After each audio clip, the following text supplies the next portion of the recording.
Welcome to Nocturnal Ledger. There is a terrifying comfort in the belief that our homes are our sanctuaries.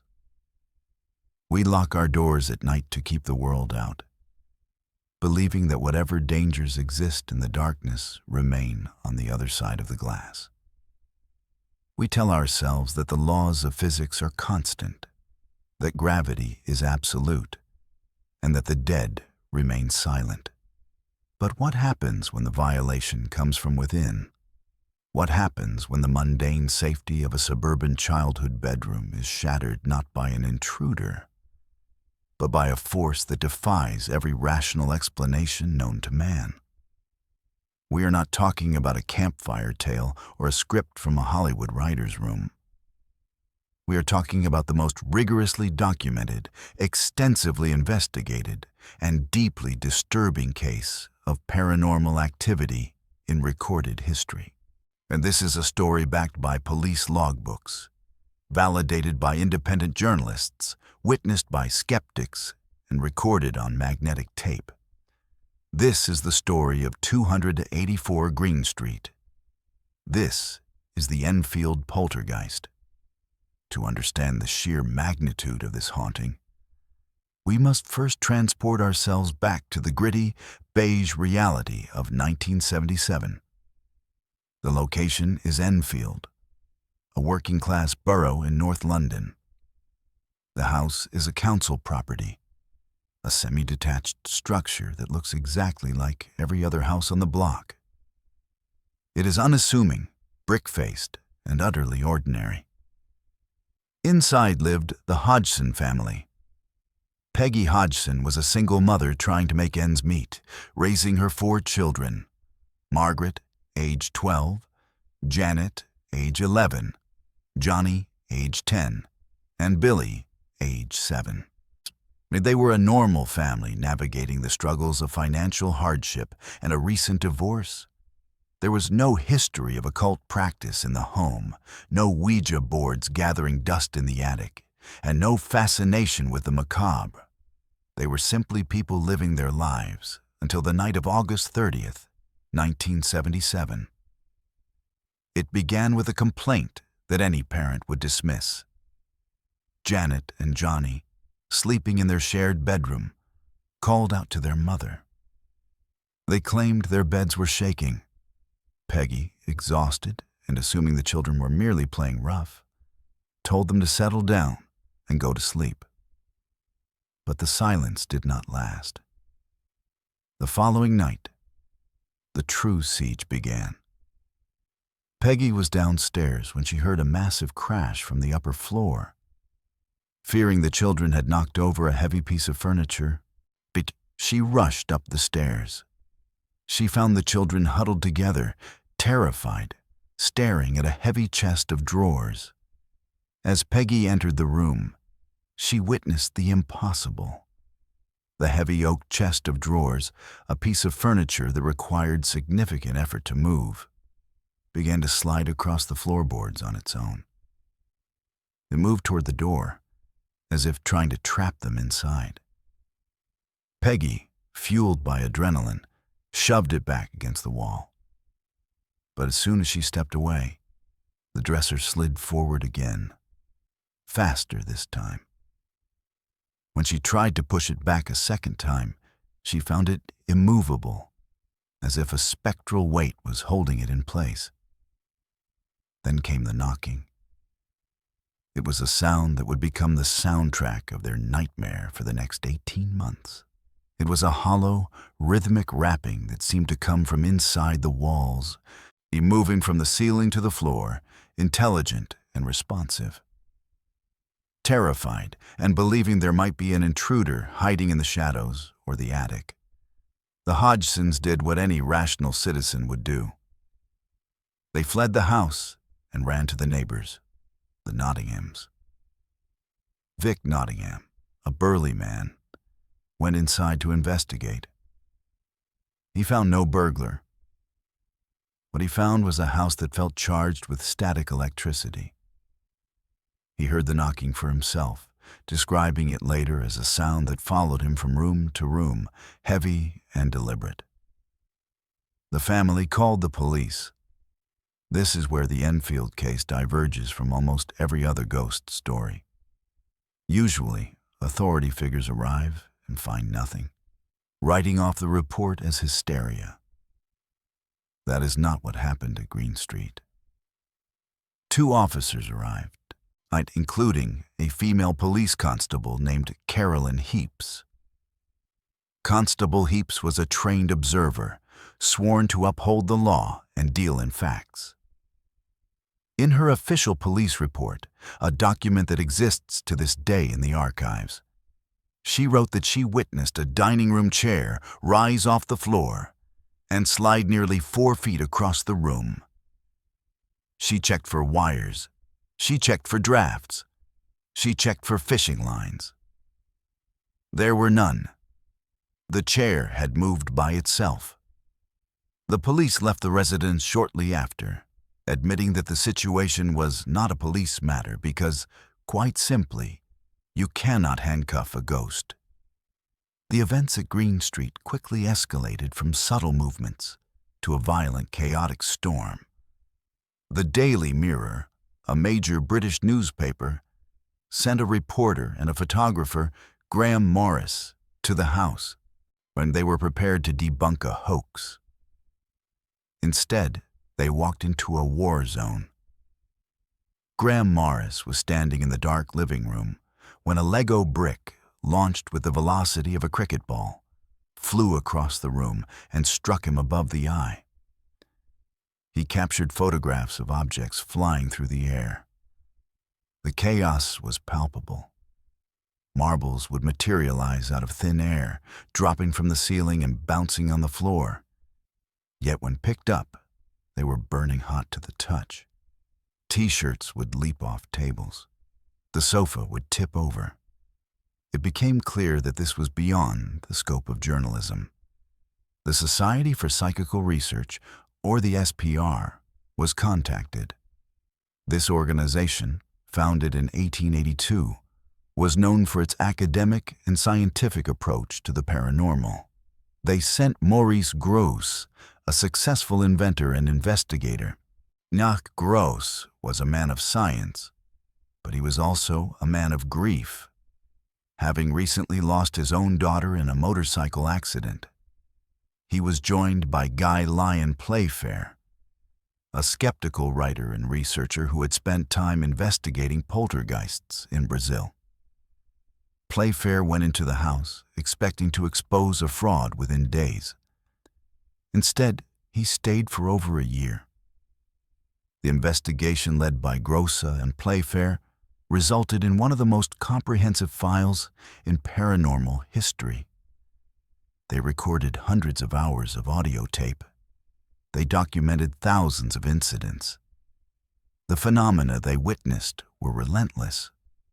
They reported pools of water appearing on the floors in perfectly dry rooms. They reported outbreaks of fire that extinguished themselves. They watched as matches burst into flame without being struck. But the activity centered intensely around the 2 sisters, Margaret and, most specifically, 11-year-old Janet. Janet Hodgson became the conduit for the entity. The physical assaults on her were brutal. She was thrown out of bed with such force that she would land across the room. Witnesses described seeing her levitate. In one of the most controversial and famous series of photographs from the case, Janet is seen mid-air in her bedroom. Skeptics have argued she was merely jumping off the bed, showcasing her gymnastics ability. However, independent analysis of the photos and the eyewitness testimony of those present suggest otherwise. The trajectory was wrong for a jump. Her body appeared rigid, her face contorted not in the effort of a leap, but in the shock of being lifted. Furthermore, our witnesses reported seeing her float horizontally, passing through the air in a way that defied gravity. The atmosphere in the house was oppressive. Visitors reported a smell that would come and go. a stench described as raw sewage, sulfur, and the distinct odor of death. Cold spots would manifest instantly, dropping the temperature in a room by 20 degrees in seconds, visible by the breath of the investigators steaming in the air. Equipment would malfunction. Tape recorders would jam when the entity was active and start working again the moment they left the house.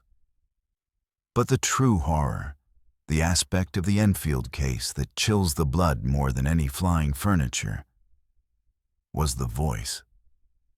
Months into the investigation, the knocking sounds evolved.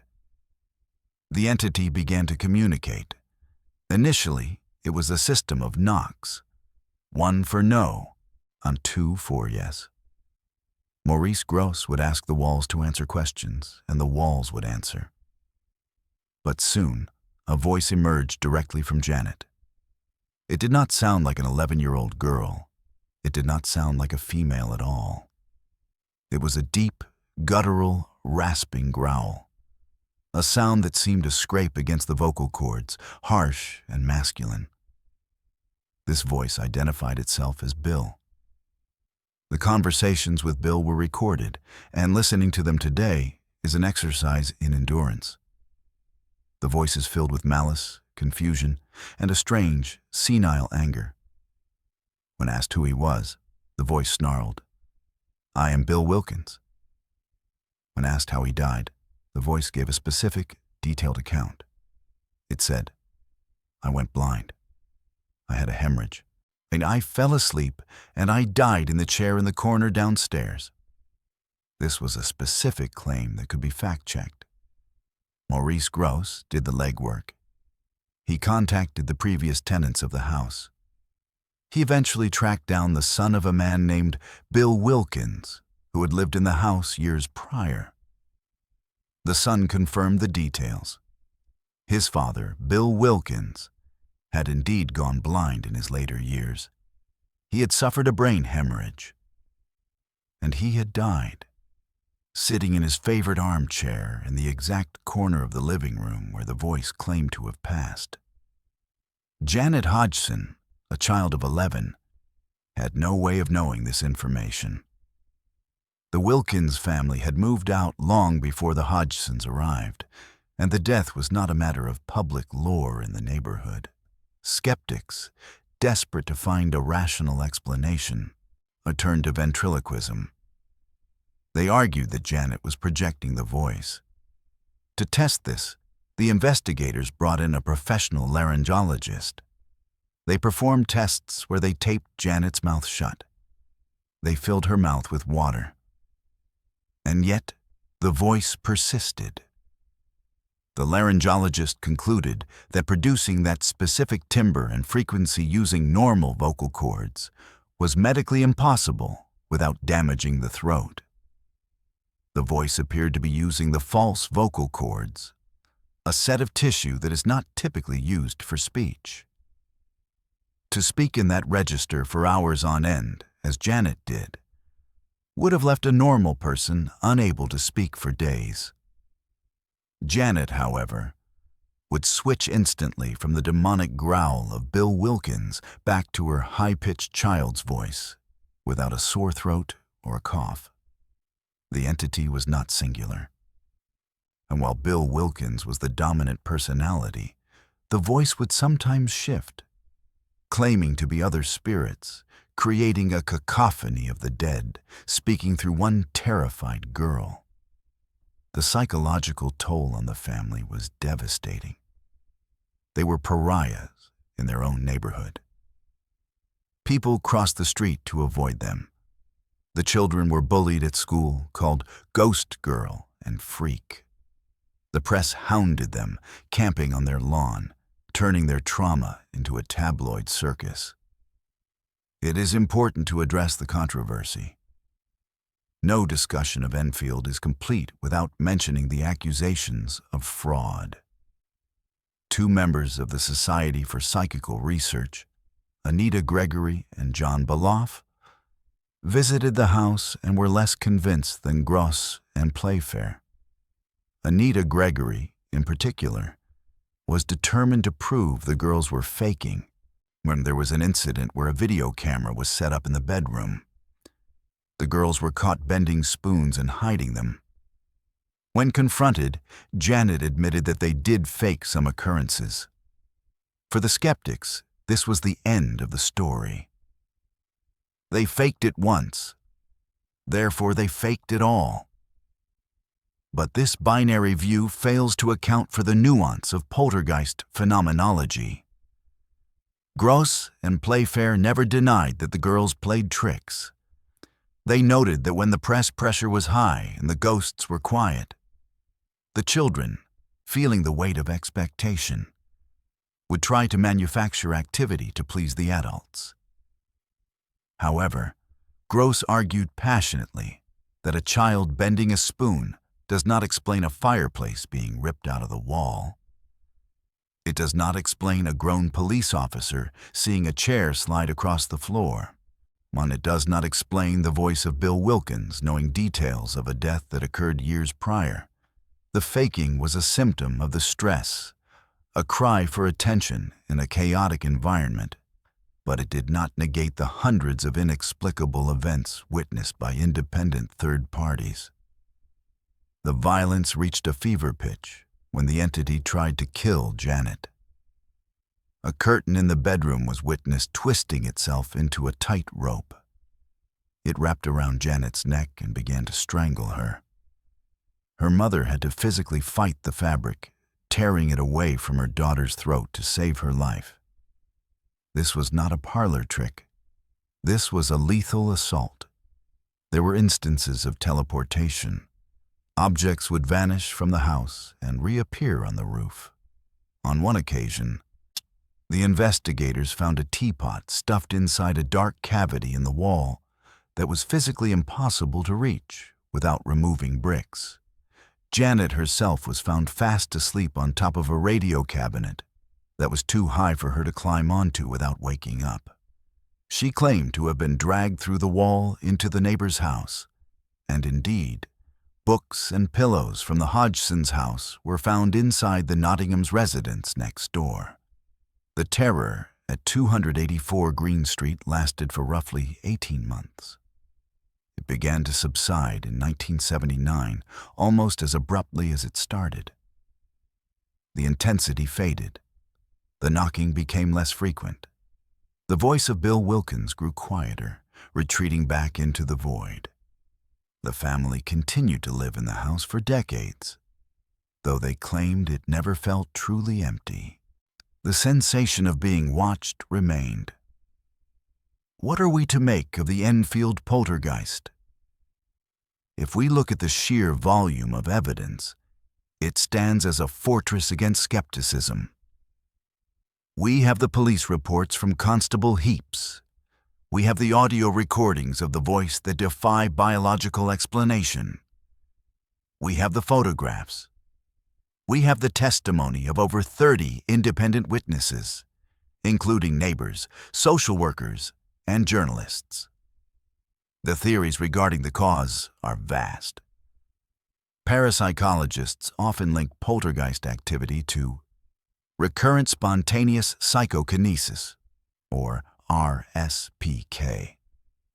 The theory suggests that the intense emotional energy of a pubescent child, in this case Janet, can manifest externally, manipulating the physical environment. It posits that the ghost is not a spirit, but a projection of the subconscious mind, a psychic scream made solid.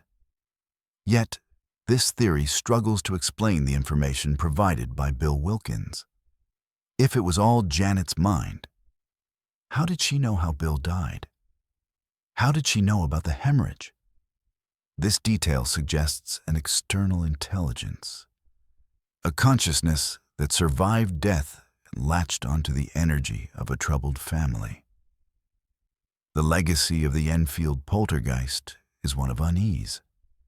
It forces us to confront the limitations of our understanding.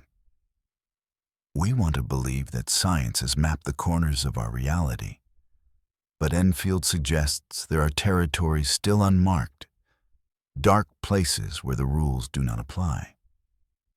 Decades later, Janet Hodgson, now an adult, has stepped away from the limelight.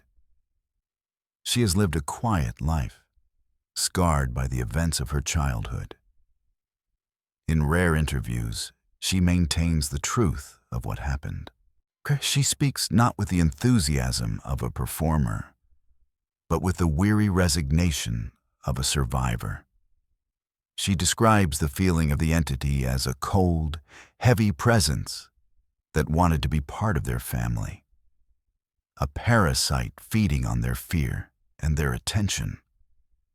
When you listen to the original tapes, available in the archives of the Psychical Research Societies, you are hearing something that should not exist. You are hearing the convergence of the living and the dead. You are hearing the sound of a barrier breaking. The house on Green Street still stands. New tenants have moved in and out over the years. Some have reported strangeness, a feeling of being watched, a sudden chill on the stairs, while others have noticed nothing. Perhaps the energy has dissipated, or perhaps it is simply dormant, waiting for the right catalyst and the right amount of fear to wake up again. As we close the file on the Enfield Poltergeist, we are left with a chilling realization that the most documented haunting in history happened in a house just like yours. It didn't happen in a crumbling Gothic castle or a fog-shrouded cemetery. It happened in a room with posters on the wall and toys on the floor. It happened in the safety of suburbia. So tonight, when you turn off the lights and lay in the dark, listen closely to the sounds of your own home, the settling of the wood, the hum of the refrigerator, the wind against the glass. Tell yourself it's just the house settling. Tell yourself it's just the wind. But remember the Hodgsons. Remember the knocking that started low and grew loud. Remember that sometimes, when you knock on the wall, something from the other side knocks back. This has been a Nocturnal Ledger investigation into the impossible reality of the Enfield Poltergeist. The records are closed, but the questions remain open. Sleep well, if you can.